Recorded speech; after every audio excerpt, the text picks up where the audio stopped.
There are betrayals that don't need shouting, just a single note left on the kitchen counter. A family turns Thanksgiving into an escape, leaving a dying stepfather shivering in a dark, freezing house and dumping the ugliest part of it on the one person who came home expecting warmth. The most brutal part isn't the cold, it's the choice they made, knowing exactly what could happen and walking away anyway. Before we dive into today's story, let us know where you're tuning in from. It's always amazing to see where our stories travel. Don't forget to subscribe so you won't miss the next twist in this journey. Now, let's listen to him from the heart. If you'd asked me on that Monday night how I was doing, I would have said, can't complain. My project had just cleared its third QA cycle. I had leftover Thai waiting in the fridge, and all I wanted was to get home, reheat it, and pass out on my couch to some crime show rerun.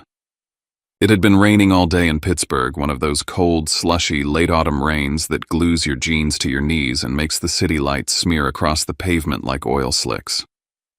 I was maybe 10 minutes from my apartment in Lawrenceville, drumming my fingers on the steering wheel, waiting for the green light at a lonely intersection. No music. Just wipers and wet silence. Then, without warning, blinding headlights from the left. A sickening crunch. My body jolted sideways, a sound like all the windows of the world shattering at once. Metal grinding. The scent of something burnt and chemical. Then upside down. Spinning. Black. When I came to, I was sideways in my car. Or what was left of it. Someone was yelling outside. My vision was vibrating. I couldn't move, couldn't even breathe properly. A woman's voice, firm but kind, cut through the chaos. "Sir, stay with me. We're getting you out." The paramedics pulled me from the wreckage with what felt like invisible hands. My neck was braced, my spine immobilized. One guy muttered something I'd never forget. "You're lucky to be alive." At UPMC Mercy, everything blurred. ER, fluorescent lights, blood tests, imaging voices that never spoke directly to me. I caught the word internal bleeding, then surgery, then nothing. I woke up in recovery gasping like I'd been underwater. My ribs screamed. There was a weight across my chest like someone parked a Buick on it. My right leg was elevated and strapped. Tubes snaked from my arms. My mouth was dry. The first thing I did was whisper, "Where are my parents?" A nurse mid-40s maybe with calm eyes adjusted my IV and said gently, "We called your emergency contacts. They've been notified." I blinked. "Did they say they're coming?" She hesitated just long enough for me to notice. They were reached. That's all I know. That night, in a haze of morphine and beeping monitors, I typed with shaky fingers, "Mom, Dad, I'm okay. Had to have surgery. Let me know if you're coming." I stared at the screen. Message read, "No reply. 6 hours later, still here. Still sore.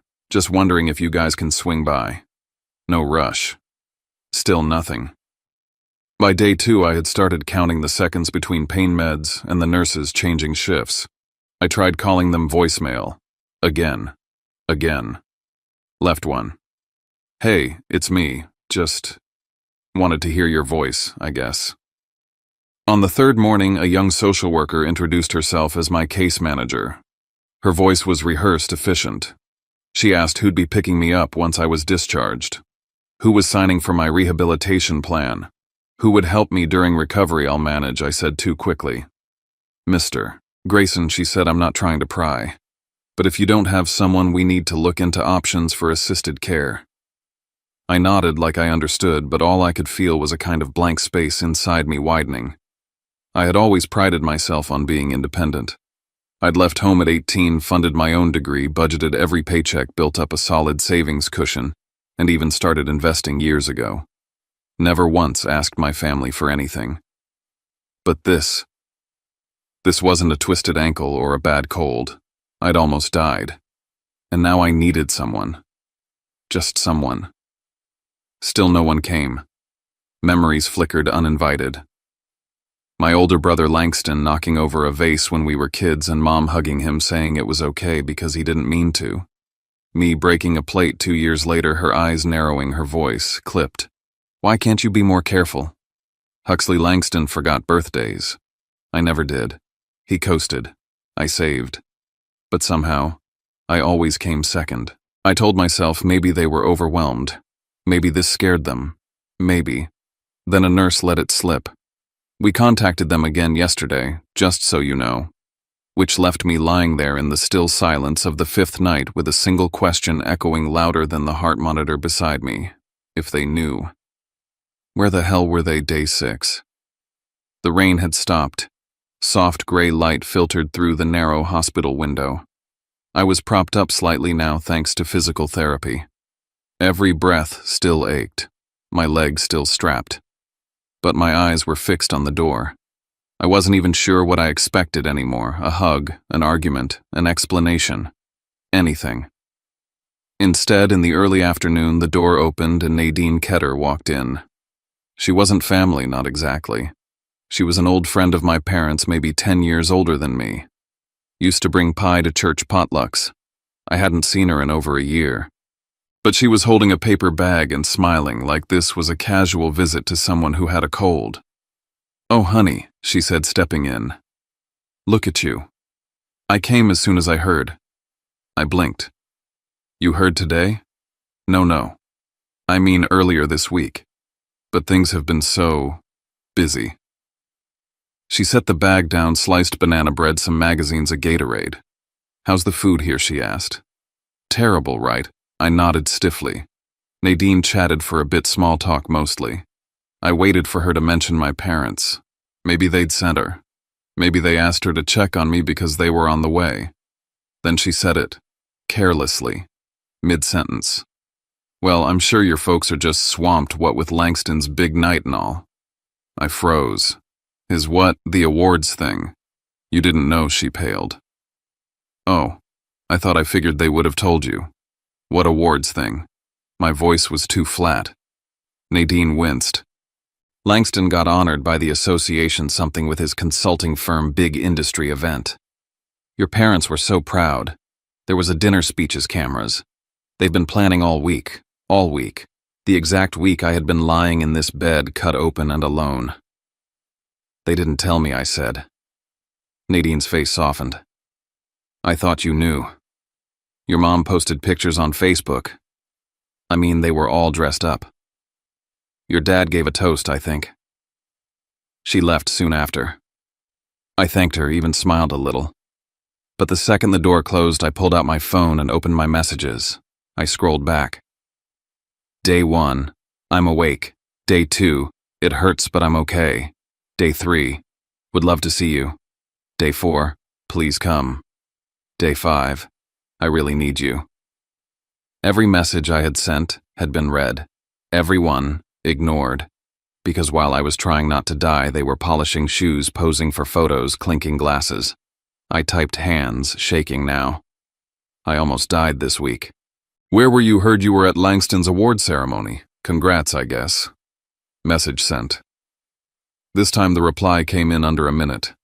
"We were going to come after the event. We didn't realize how serious it was. Don't jump to conclusions." After 5 days of silence now, they answered. Not when I was being cut open, not when I couldn't walk, but now when they'd been called out. The message burned in my hands. I stared at it and thought, when I was dying, you were silent. But the second I asked where you were, you suddenly had something to say. What story would they spin now? They responded at 1:42 a.m. after 4 days of silence, 4 days of me lying alone with tubes in my arm and bruises on my ribs. They texted like nothing had happened, like I was overreacting. "We thought you were stable. The award ceremony was a once-in-a-lifetime event. Don't turn this into drama, Hux. You know we love you." I stared at the screen, the cold hospital room lit only by the blinking IV monitor. My breath came shallow, stiffened by the ache in my chest. I typed slowly. "Greater than I didn't ask you to miss the ceremony. I asked you to stop by the hospital. Once. Or call. Once." I hesitated before hitting send, my thumb hovering. Then I added, "Greater than if Langston had been in this bed, would you have gone to the ceremony?" I watched the read notification appear. Then nothing. No reply. By morning I stopped hoping. They didn't text back that day or the next. I kept practicing standing with a walker moving from bed to chair. The nurses cheered small wins. My case manager brought rehab paperwork. I scrolled past photos someone had tagged of the award gala Langston in a tuxedo, mom and her favorite navy sheath dress, dad with a champagne glass. Beaming, sparkling, posted 3 days ago. On the 7th day, they came. I was halfway through breakfast, lukewarm oatmeal and a plastic cup of apple juice when I heard them at the door. I didn't look up until I smelled my father's cologne. Sharp, familiar, unwelcome. "Hey, bud," he said like we were running into each other at the grocery store. My mother held a bouquet of store-bought daisies, her eyes already damp. "Oh, sweetheart," she whispered. "You look so thin." I didn't speak. Just stared at them, waiting for it. They sat awkwardly in the chairs by the window, commenting on the room, the weather, the city traffic. My chest tightened with each word. They asked if I needed anything, if I was getting enough protein, if I had talked to physical therapy. I finally cut through it. "Why are you really here?" Silence. My mother looked at my father. He exhaled. "It's about Langston," he said. I looked out the window. He's in some legal trouble," my mom offered, voice thin. I turned back. "What kind of trouble?" They glanced at each other again, then my dad leaned forward. "There was an investigation. Financial discrepancies at the firm. They're saying he falsified some reports, moved money through dummy accounts." "Fraud," I said flatly. "Alleged," my father said quickly. "It's complicated. But the bail is steep. We already paid the lawyer. We're trying everything we can." There it was. And now I said, "You're trying me." My mother winced. "We know you've been saving. You've always been so responsible." "Langston. He's never had your stability." "You mean he's never had consequences?" Dad shifted uncomfortably. "That's not fair." "No," I said, voice hoarse. "What's not fair is almost dying and realizing the people you listed as your emergency contacts didn't show until they needed something." My mother reached out. "It's not like that." "Yes, it is. We're a family," she pleaded. "Families help each other." I laughed. Actually laughed. "When have you ever helped me?" They said nothing. "I'm not giving you my savings." "We wouldn't ask if it wasn't urgent," my father said. "You wouldn't be here at all if it wasn't." I shot back. "I'm not a wallet with a pulse." My mother cried harder. My father stood. "You're making a mistake," he said, eyes cold. I looked him in the eye. "So are you." And with that they left. But I knew it wasn't over. I signed the discharge papers with a shaky hand. The case manager gave me a folder of rehab instructions, a list of medications, and a caution about stairs. "Try to have someone with you the first few days," she said gently, "even just to get groceries or help with the shower." I nodded, even though I'd already arranged for a friend from work to help me get home. I wasn't going to ask my parents. I didn't even tell them I was leaving today. But somehow they knew. The Uber pulled up to my apartment building in Lawrenceville just after noon. It was cold and gray, the sidewalks crusted with old salt. I swung my legs out of the back seat, bracing my crutches, every breath aching with the tension in my ribs. And then I saw them, standing in the lobby, stiff and alert like two sentinels. My father in his wool coat, arms folded, my mother clutching her purse like a prayer book. I froze. My friend glanced at me. "You okay?" I nodded barely. "Thanks," I whispered, and made my way toward the door. They were on me before I could key in. "We need to talk," my dad said. "I just got out of the hospital." "That's why we're here," my mom said. "To make things right." "No," I said. "You're here because I said no." The air in the lobby was thick. I could feel the eyes of the front desk clerk behind the counter, trying not to look, trying not to listen. "You're punishing your brother," my father snapped. "For what? Being more successful, getting more attention. That's childish." "You really think this is about jealousy?" I asked, stunned. "You said it yourself," Mom added, her voice rising. "You feel we loved him more." "I didn't say that," I whispered. "You didn't have to." She said, her eyes suddenly wild with emotion. "You've been holding this in for years. You've always been bitter." She was shaking now, her voice cracking. We've already lost one son to this mess. Don't let it destroy you too. I blinked. You lost a son. He's in jail. Not dead. Dad stepped closer. You want to be part of this family, you step up. You prove it. My heart pounded. By paying to clean up his crimes, he didn't flinch. By doing what family does. There it was. The quiet demand beneath every guilt trip, every forced smile, every unanswered call. I turned toward the elevator. If you don't leave, I said quietly, I'll call the police. My mother gasped. You'd do that to your own parents. You already did worse, I said. At that moment, the building manager stepped into view. Everything okay here, he asked, voice polite but firm. Yes, I said, not taking my eyes off them. They were just leaving. My father's jaw clenched. My mother gave one last wounded look. You'll regret this, she said. When everything falls apart, you'll see. I already did, I said. They left. Finally. And I stood in the lobby for a long time, hand trembling on the crutched chest, rising and falling with effort. I had survived the car crash, but I wasn't sure if I'd survive them, not unless I fought back. The newscast didn't wake me. The ache in my ribs did. It was still dark outside, just the pale suggestion of morning behind the blinds when I rolled over too far in bed and pain lit up my side like a flare. I groaned, reaching for the bottle of pills beside the bed, and that's when I noticed the TV was on. Langston Bellamy, previously awarded the Civic Integrity Honor in 2023, is now at the center of an expanding federal investigation into alleged money laundering and wire fraud totaling over $9 million. Authorities say the scheme may involve multiple executives across several shell companies. My hand froze. The screen showed footage of Langston in a tuxedo smiling beside a mayor. Then it cut to grainy stills of office buildings, wireframes of account flows maps with red lines. And just like that, whatever hope I had that this would blow over quietly snapped in half. I grabbed my phone. It buzzed before I even touched it. 3 new texts, 2 missed calls, a voicemail, all from people I hadn't spoken to in months.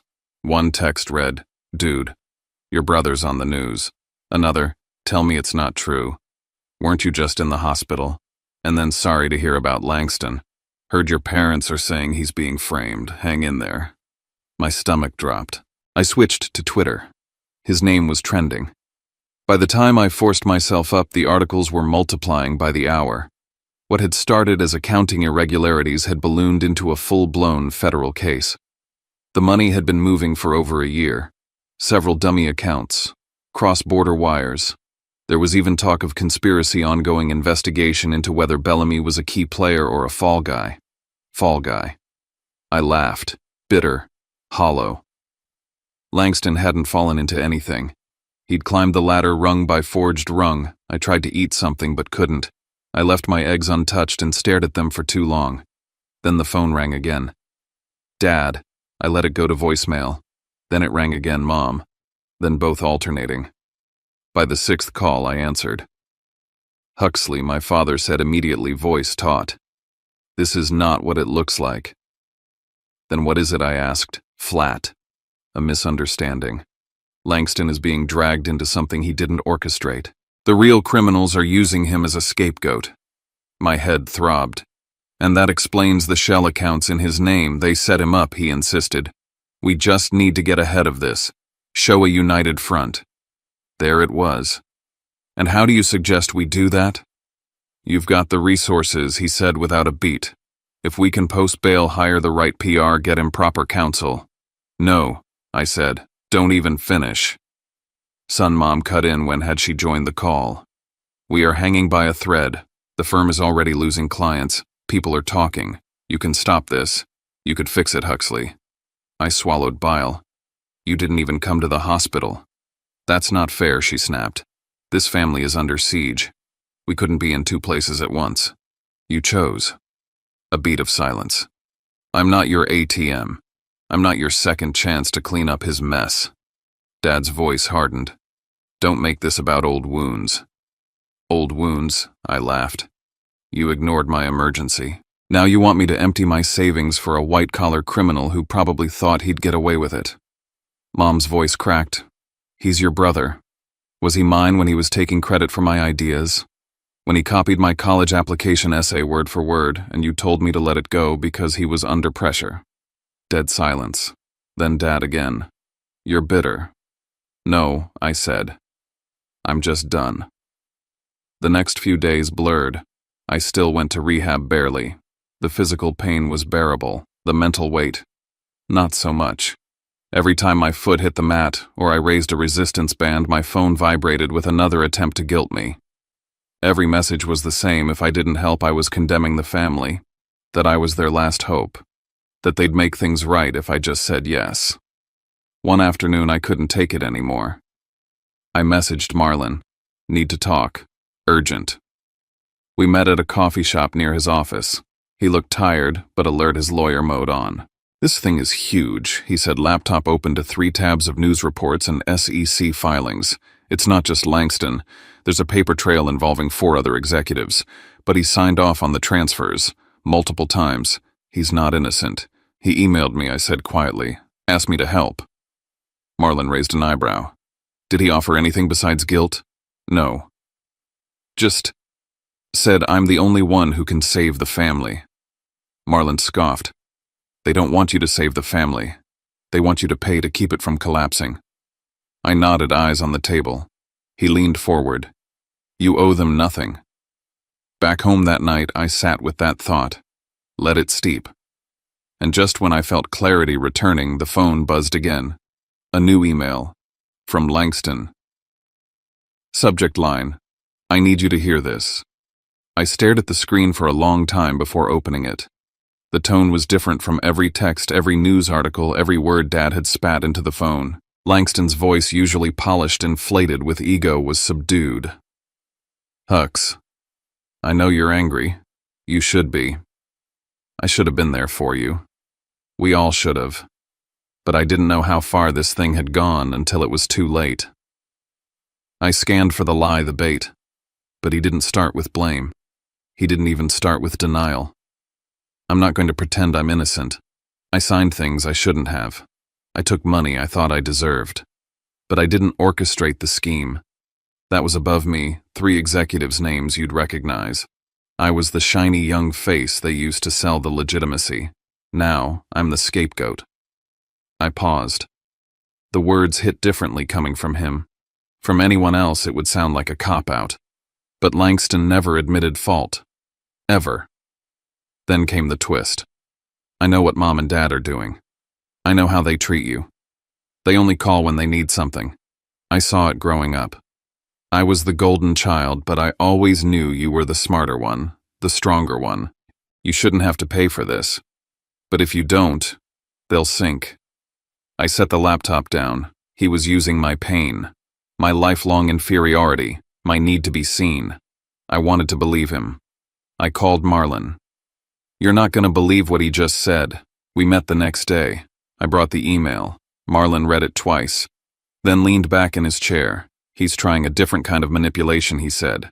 Not denial, not anger, empathy. It's clever. I want to know if any of it's true. So we dug. For hours I scoured filings, public records, leaked memos, court logs. Marlon walked me through how to read disclosures, how to find buried leads. And yes, some of it lined up. The main accounts were created months before Langston joined that division.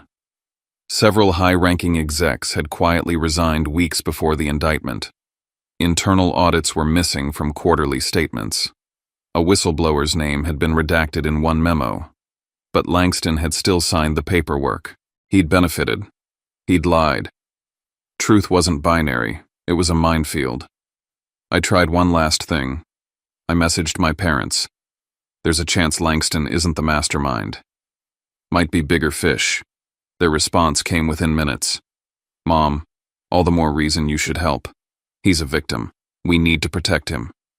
Dad, this is your chance to fix everything. Don't be selfish. No joy. No relief that there might be justice. Just pressure. Again. I put down the phone. And I knew with finality that they didn't want truth. They wanted silence. A clean face to present to the world. I wasn't going to give them that. Later that night, my cousin Valerie messaged me. "Hey, just wanted you to know your parents are calling around, saying you're hiding money, that you're bitter. Some of the family's starting to talk." I didn't reply right away. Instead, I stared out the window at the Pittsburgh skyline lights flickering like the last embers of something dying. They were rewriting the story, recasting me as the villain, and this time I wasn't going to let them. The first thing I noticed was the number of missed calls, 28. All from numbers I didn't recognize, some with local area codes, some not. The texts started pouring in shortly after. A few just said, "Call me." Others were more direct. "How could you do that to your own family?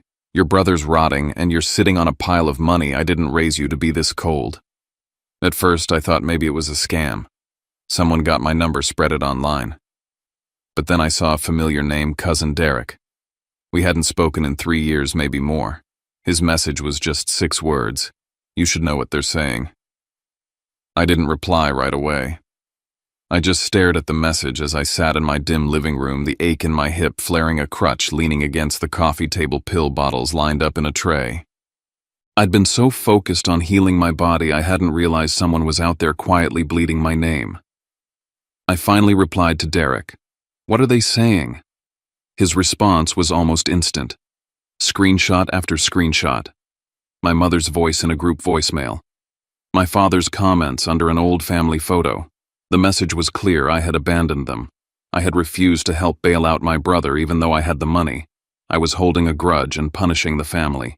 And worst of all, according to them, they never left me alone in that hospital. I was the one rewriting history. I remember that moment as clearly as the car crash. The pit in my stomach wasn't just anger, it was betrayal all over again. They weren't just trying to get money anymore.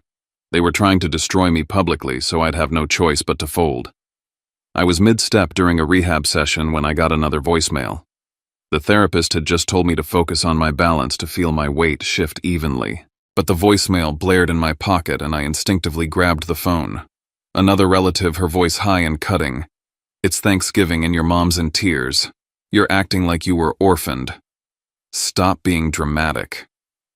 I paused in the middle of the walking bars, one foot barely ahead of the other. My body was learning to stand again. My dignity was being dragged face down in the mud. That night I sat down at my laptop. I pulled up my hospital records, the text I sent Dad 4 days after the crash, the logs of missed calls. I opened a spreadsheet and started a timeline. Date of accident, date of discharge, date of their ambush at my building. I didn't know yet if I'd need it for court, but I needed to reclaim the truth, if only for myself. 2 days later, an unexpected message popped up. Aunt Rose. Technically, a second cousin. We'd spoken maybe once at a wedding. Her message was short. "Don't let them get in your head. I know what they're like." Then another came. "Uncle Wade. They did the same thing to me years ago, just louder now." And suddenly stories started flooding in, ones I'd never heard, or maybe ones I'd heard and dismissed as family gossip. There was the time my brother borrowed $30,000 from Uncle Ray to start a business venture. When it failed, my parents told everyone Ray was greedy, trying to sabotage their golden boy.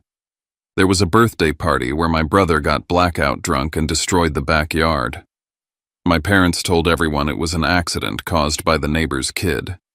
And then there was the cousin who'd tried to go into business with my brother but was cut out at the last minute. My dad had said she wasn't sterling enough for their name. I remembered the silence that followed, the way she stopped showing up at holidays. Each story painted a pattern I couldn't ignore. This wasn't a one-time betrayal. This was a career of it.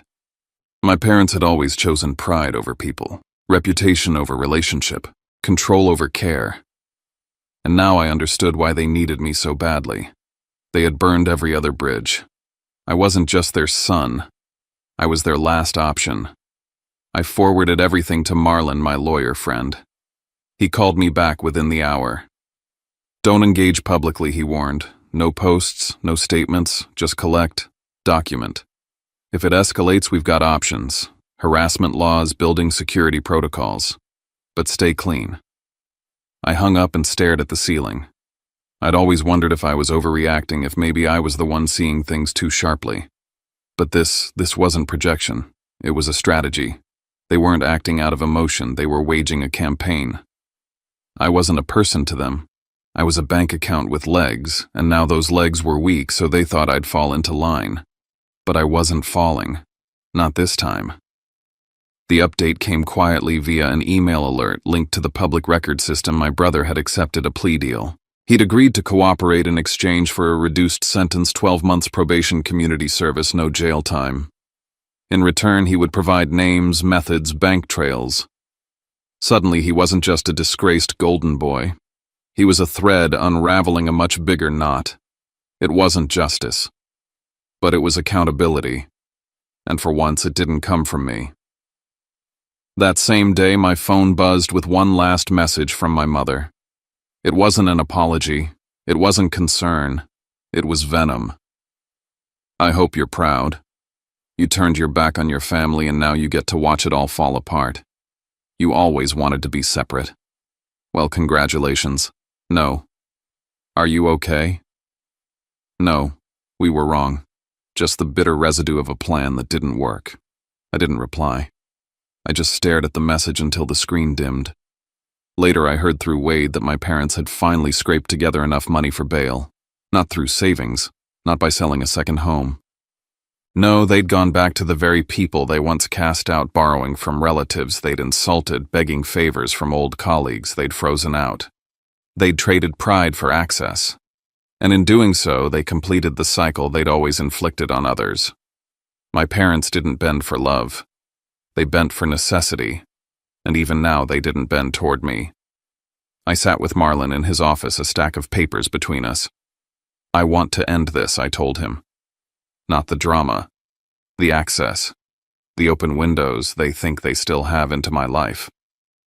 We went down the list, removed my parents as emergency contacts on all medical and employment records, sent formal notice to my building's management, no access granted to them under any circumstances. Drafted a letter from Marlon's office warning that any further contact or defamation would be considered harassment with intent to pursue legal consequences. Changed passwords. Closed joint accounts I hadn't thought about in years. Locked my credit. Updated my will. By the end of the week, I'd sealed every crack. They would have to knock now, and even then, I didn't have to answer. The following Sunday, I had dinner with Aunt Rose and two cousins I barely knew. It was just lasagna and garlic bread in a modest house, nothing fancy. But halfway through, one of them touched my arm gently and said, "You know you don't have to pay for love here. We just like you." I almost cried into my plate. I'd been living my whole life like I had to earn affection, perform for it, prove I deserved it. That accident didn't just crack my ribs, it cracked the lie I'd been living under. My parents didn't fail me because they were weak. They failed me because I no longer served their narrative. The moment I stopped playing my role, I became disposable. That's not family. That's theater.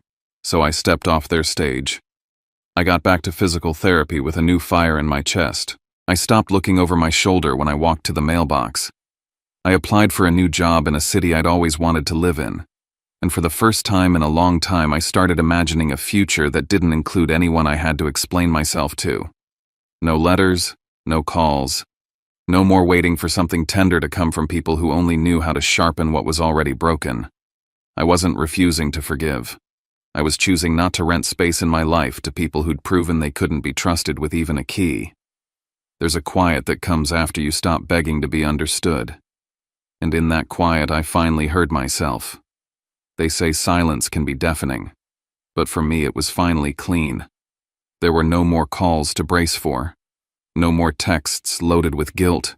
No more rehearsing comebacks in the shower or lying awake at night wondering if I had done enough, been enough for people who only loved me when I was useful. That noise was gone now. And in the stillness, I realized something I wish I'd known years ago. You don't have to earn love. You don't have to bleed for it. Real love doesn't bargain or barter. It doesn't show up only when it's convenient or profitable. I used to think family meant automatic belonging, a built-in safety net no matter what. But the truth is, family isn't built on shared DNA. It's built on shared dignity, mutual care, The kind of loyalty that doesn't evaporate the moment you say no. And saying no, that was the hardest part. It felt unnatural at first, like learning how to walk again on broken legs. But each time I said it, each time I held that boundary firm, I was laying the foundation for something sturdier. Something mine. It wasn't about revenge. It wasn't about punishing anyone. It was about choosing a life that didn't require me to shrink or sacrifice myself to make others feel powerful. About deciding that peace wasn't just something other people got to have, it was something I was allowed to protect too. There are days I still grieve. I won't lie. Grieve the fantasy of what my parents could have been. Grieve the version of my brother I wish existed, the one who would have said I'm sorry and meant it. But grief, when you let it breathe, becomes a quieter thing. It loses its sharp edges. It turns into space. And in that space, new things have started to grow. Like dinners with people who ask nothing of me but my presence. Like mornings where I don't wake up bracing for conflict. Like the slow rebuilding of a self I didn't know I'd been hiding, one that doesn't flinch at the sound of my phone ringing. This story wasn't just about betrayal, it was about clarity. It was about the moment I realized that love without respect isn't love, it's leverage. And the courage it takes to stop mistaking one for the other. So if you've been where I've been, if you've been guilted into silence or made to feel like love should cost your peace, I hope this story helps you draw your own line in the sand. Not out of anger, but out of truth. Because sometimes the bravest thing we can do is walk away, not to hurt them, but to finally heal ourselves. And if you've made it this far, maybe you're ready to choose that kind of freedom too. The kind where you belong to yourself first. The kind where love isn't a transaction, but a sanctuary. Thanks for walking through this with me. If this resonated, share it with someone who needs to hear it. And wherever you are, may your peace be loud. Some stories remind us how heavy love can get when it's tied to expectation, when silence becomes the price we pay just to keep the peace. But walking away isn't always about giving up. It can be the first quiet act of self-respect. And maybe for some of us, it's the only way to learn that protecting our own peace doesn't make us selfish. It means we've grown. We don't get to choose where we're born, but at some point we all have to choose where we truly belong. Sometimes family is made of those who come to us not because they want something, but because they genuinely want us there. And kindness often begins with simply being seen and trusted without conditions. If this story stirred something in you, maybe a memory or a moment you thought only you had lived, feel free to leave a few words below. Just know you're not alone in this. And if you'd like to be part of a space where stories like this find a home, where we listen without judgment, you're always welcome here. Subscribe if that feels right. We'll meet again soon in another story, another voice. Until then, may your heart stay soft and your steps stay steady.